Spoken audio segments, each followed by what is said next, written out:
This story is titled, They Called My Dreams Stupid, So I Built My Success in Secret. Now they want in. Hi, everyone. Before we dive a quick favor, if you enjoy content like this, please hit the subscribe button. It's free, supports the channel, and make sure you never miss out on amazing video. Alright, let us get started. My parents always acted like my dreams were a joke, so I kept them to myself and worked hard behind the scenes. Now that I've built the life I always wanted, they're suddenly curious why I will not let them be part of it. Hey Reddit, I am Clara, 28 years old, and this story has been sitting heavy on my chest for a long time. I think I am finally ready to put it all out there. To give you a little background, I was raised in a home where my dreams meant absolutely nothing. Not once did I feel like they cared about what I wanted, only what I could do to make their lives easier. Let me start with my parents, because this whole thing really begins with them. My mom, Diane, believed success only came from following a respectable path. Doctor, lawyer, maybe an engineer if you were feeling adventurous. My dad, Joe, was all about safety and routine. He worked a steady 9-to-5 job, spent his evenings repairing stuff around the house or doing chores he clearly hated. Honestly, it felt like the guy lived only for his weekends. And even then, he never seemed truly happy. He just never saw the point in dreaming beyond the basics. But I was wired differently. I had this fire in me. I wanted more. I was drawn to art, and I dreamed of becoming a graphic designer, or at least doing something creative for a living. But any time I mentioned it, the response was always the same. That is not realistic, Clara. Get a real job. I tried to explain that graphic design was a real career, that it could be something meaningful and profitable, but they just could not wrap their heads around it. So I kept quiet. I shelved my dreams and stopped bringing them up. And here is the twist. My brother Gavin? He was their star. The golden boy. Straight A's, praised constantly, and held up as the perfect example of doing things right. He followed their blueprint exactly, went into business, which to them was the epitome of success. They treated him like he could do no wrong. Meanwhile, I felt like I was constantly stumbling through their expectations, always falling short. In secret, I kept sharpening my skills. I took online courses, taught myself the ins and outs of design, picked up small freelance gigs, all while keeping it hidden from my parents. I knew they would never approve, so I made sure they never found out. Then one day, the opportunity came. A job offer in a bigger city, something in the design field that had real potential. It was the kind of opportunity one had been working toward for years. My parents could not understand why I would leave our small hometown. They tried to talk me into staying, said I could live with them and save money. But deep down, I knew I had to leave. I could not keep pretending their version of life made me happy. I wanted something that was mine. So when I moved, I kept my plans quiet. I did not want to deal with their judgment or the passive-aggressive comments. I knew whatever I did, they would find something to criticize. So I decided they would not get to share in my success. If I made it, it would be because I believed in myself, not because they did. And little by little, I started to make it. Eventually, I built up a solid freelance career. I started working with some pretty big-name companies. The hours were long, the work was tough, but I loved it. For once, I felt like I was exactly where I was supposed to be. And the best part? I did not have to hear their disapproval echoing in my ears anymore. But then things shifted. They started reaching out more. At first, it was subtle. A phone call here. A casual visit there. My mom would say things like, "I hope you are not struggling too much out there." Or my dad, pretending to care, "You doing all right these days?" I always kept my responses light. "Yeah, I'm fine." Truth was, I didn't need anything from them. Not help, not approval. Then the moment that really changed everything happened about 2 years ago. Gavin called me out of nowhere. At first, I thought he just wanted to catch up. We were never super close, and when we did talk, it was usually about him. But this time felt different. His voice had a tone, like he was trying to pry something out of me. "Hey Clara," he said, all casual. "Been hearing some things about your work." I kept my voice flat. "Oh yeah? Like what?" He paused, then said, "I heard you were doing pretty well in design." That true. I could have just given him a simple yes and moved on, but I will admit, a little pride crept into my voice. "Actually, yeah, I am doing really well. Living the dream, you know." He got quiet. I could practically hear the wheels turning in his head. Then he dropped the real reason for the call.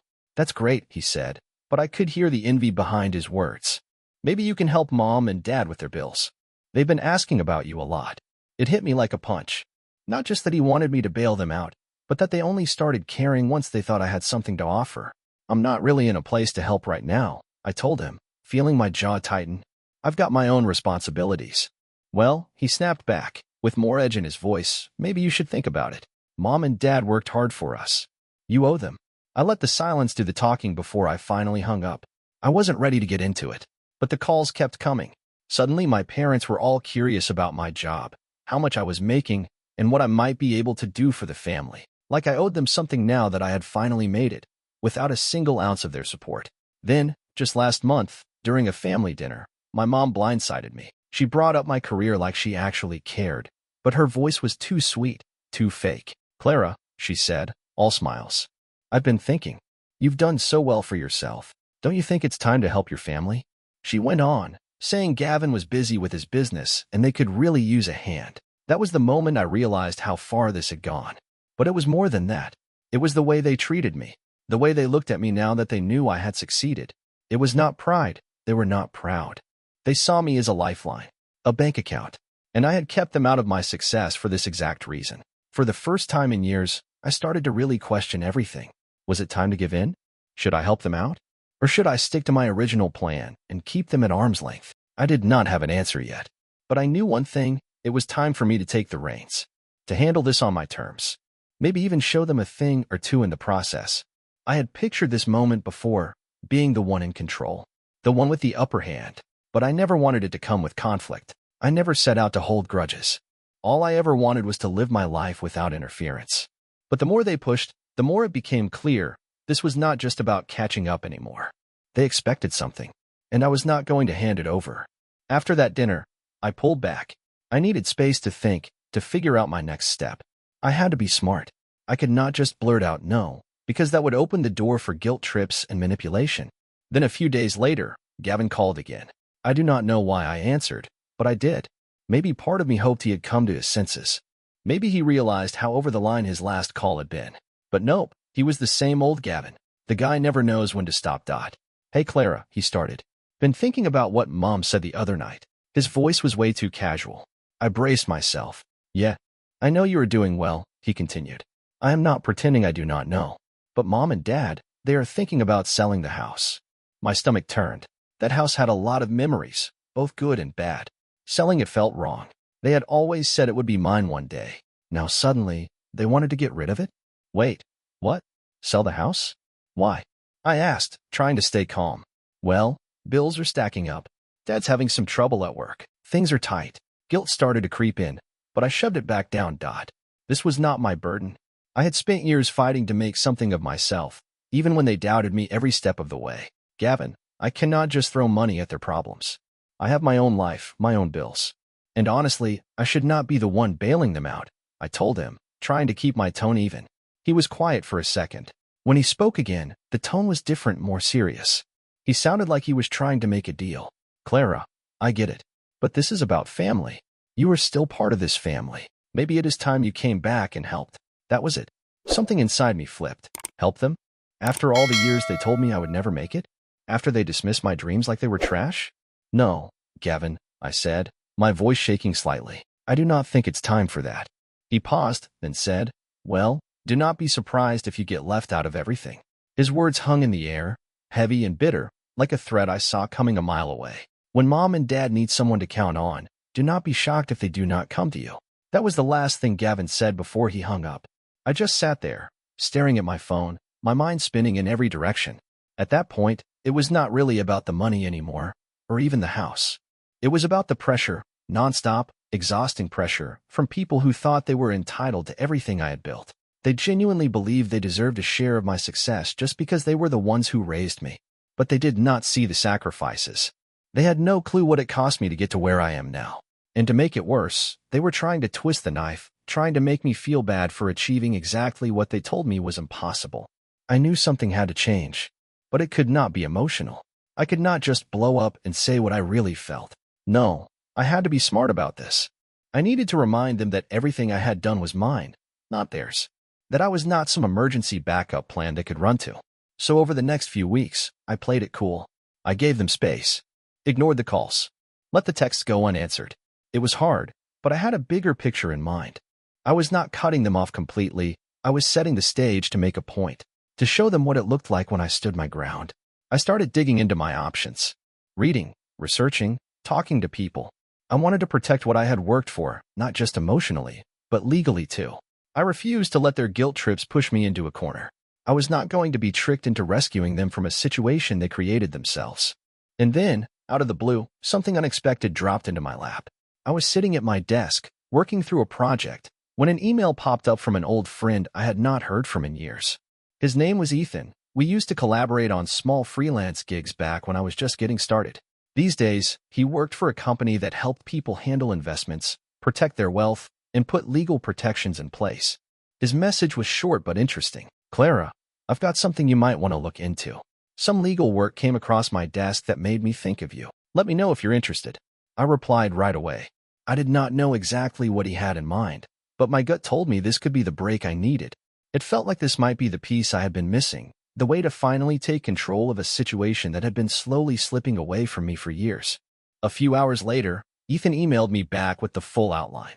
As I read through it, my pulse started picking up.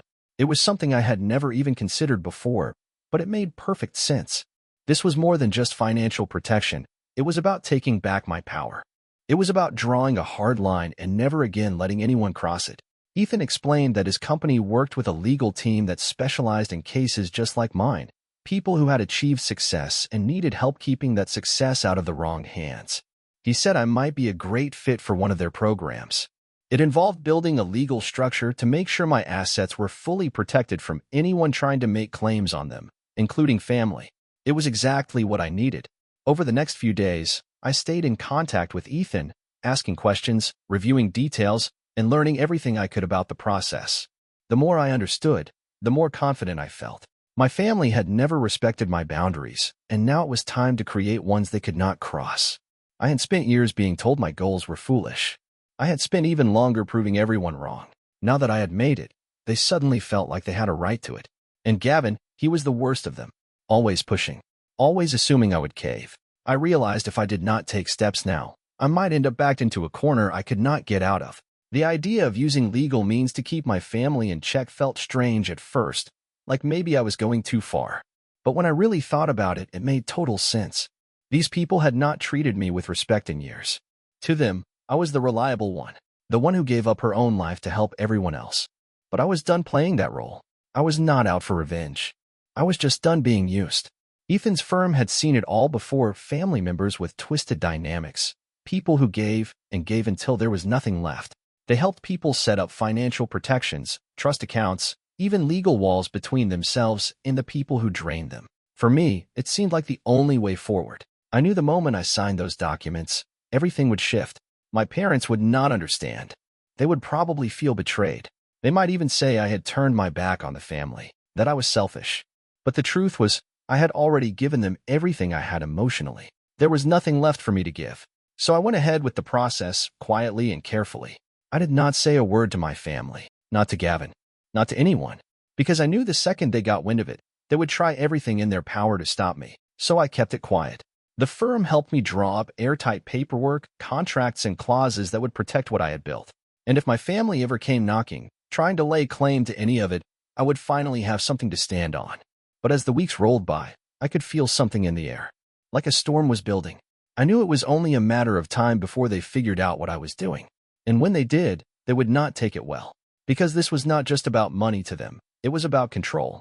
It was about the grip they had tried to keep on me my whole life. And this was me slipping out of it for good. Sure enough, a couple weeks later, my phone lit up with another call from Gavin. This time, he sounded panicked, completely unlike his usual self. No more games, Clara. Pick up the damn phone, Gavin snapped. His voice was tight, full of frustration, maybe even fear. Mom and Dad are losing it. They've been talking about you nonstop, and I can't get them to calm down. I could hear the tension in every word. What's going on? Why are you dodging their calls? He demanded. I knew this moment was coming. The second they realized I was not quietly fading into the background anymore, they'd start digging for answers. And now, here we were. Gavin had clearly caught wind of something. He might not have known the full story, but he could tell I was keeping something from them. I've just been busy, Gavin, I said evenly, trying to keep the calm in my voice. A lot has been going on. No, it's more than that, he shot back. They think you're hiding something. They're saying you're doing something shady with your money." His voice cracked a little, part anger, part confusion. "Why aren't you being honest with them?" I had officially reached my breaking point. I couldn't keep up the act any longer. "I don't owe them anything," I said, my voice firm despite the trembling in my chest. "I built my life on my own. I worked for every bit of success I have. And I'm not going to let them swoop in and claim a piece of it just because they're my parents." There was a long silence on his end. When he finally spoke, his voice was softer, hesitant. "What does that mean? What did you do?" "I protected myself," I said quietly, but with conviction. "I took legal steps, set up safeguards so I wouldn't get pulled into their problems. I'm done letting them use me." I heard him exhale sharp, like he had been holding his breath. I could tell he was trying to wrap his head around it. "You've really crossed a line this time, Clara," he murmured, barely above a whisper. "Maybe I have," I replied, a quiet bitterness curling in my throat. "But I've spent years chasing their approval, bending over backward to make them proud. And now, suddenly, they want something from me again." I took a deep breath. This ends now. Another long silence followed. I could almost hear Gavin calculating his next move. When he finally spoke, his voice was low and cold. "You're not going to get away with this. You know that, right?" My stomach twisted, but I wasn't scared anymore. "Not this time." "I don't care, Gavin," I said. "They made their choices. And now I've made mine." He hung up without another word. I sat there, frozen, the weight of that conversation pressing down on me like a stone. I knew this wasn't the end. It was just the beginning. Once my parents realized what I had done, everything would change. There would be no walking it back. And maybe they'd never forgive me. Maybe they'd see it as a betrayal too deep to fix. But honestly, I didn't care anymore. I had taken control of my life. And now, the only thing left was whether they could live with that. A few days after that call with Gavin, the storm I'd been bracing for finally hit. My parents started calling first once, then again, each time more aggressive than the last, demanding I explain myself. I ignored the first two. But when the third call came in, I knew it was time to face them head-on. No more hiding. No more avoiding it. I answered, "Clara, where the hell have you been?" My mom's voice burst through the line, angry, shaken, and desperate all at once. "Why didn't you tell us what you were doing? Your father and I have been worried sick. You've been avoiding us for weeks. What is going on?" "I haven't been avoiding you," I said carefully, trying to keep my tone level. "I've just been overwhelmed with work. But yeah, we need to talk." There was a moment of silence, then a loud, impatient sigh from her end. "Talk about what?" "About how you're cutting us out of your life. Your father and I raised you. We gave you everything, Clara. And now you think it's okay to walk away from us like we don't matter." Her words stung, but not in the way she probably hoped. They were just another echo of all the guilt she had been piling on me since I was a kid. I was done being dragged by it. "I'm not cutting you out," I said, my voice steady now. "But I can't keep doing this. I spent years trying to be what you wanted, trying to live up to expectations I never chose. And all I ever felt was disappointment. I'm tired, Mom. I'm tired of being guilt-tripped. I'm tired of being expected to fix things that aren't mine to fix." She went quiet, and I could hear her breathing shift, like she was holding something back. When she finally spoke, her voice cracked. "Is this really about the money?" she asked, almost incredulous. "You're just going to keep everything for yourself and leave us with nothing? After everything we did for you?" "It's not about the money," I said, my voice shaking, but clear. "It's about how you treated me for years. You told me my dreams were a waste of time, that I would never amount to anything. And now that I've finally made it, now that I'm living a life I'm proud of, you think I owe you something?" I heard her start to cry. "I didn't want this," she sobbed. "We were just scared for you. We didn't know what you were doing. You shut us out." I shook my head, even though she couldn't see it. "I didn't shut you out. You never opened the door in the first place," I said. "I tried to include you.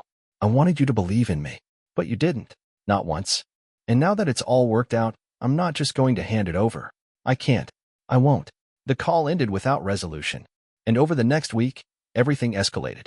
My dad began calling nonstop, leaving voicemail after voicemail, each one more aggressive than the last, demanding I come home, insisting I fix this. Gavin started flooding my inbox, accusing me of tearing the family apart, telling me I was selfish, cold. My mom sent emails filled with guilt, tears, and accusations. She said I was abandoning them, that I had forgotten where I came from. And for a while, it almost worked. I started to second-guess myself.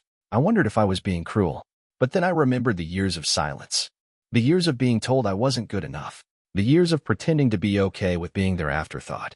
I remembered how hard I had worked. How many nights I stayed up chasing something they said I would never reach. And I made a decision. I wasn't backing down. I sat down and wrote a long, honest email.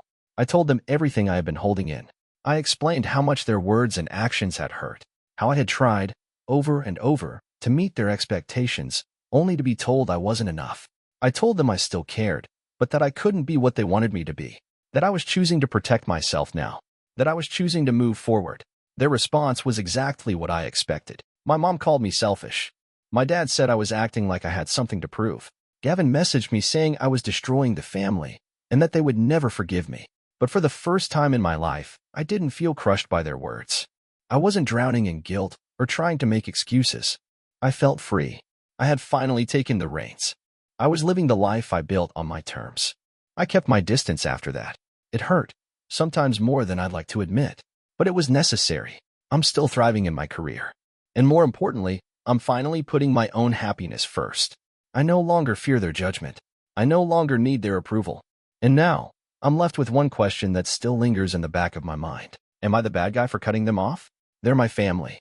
I want to believe they meant well, but they never really showed it when it counted. The guilt is still there, tucked deep inside, but so is the peace. So, Reddit, was I wrong for protecting my future and standing up for myself? Or have I gone too far?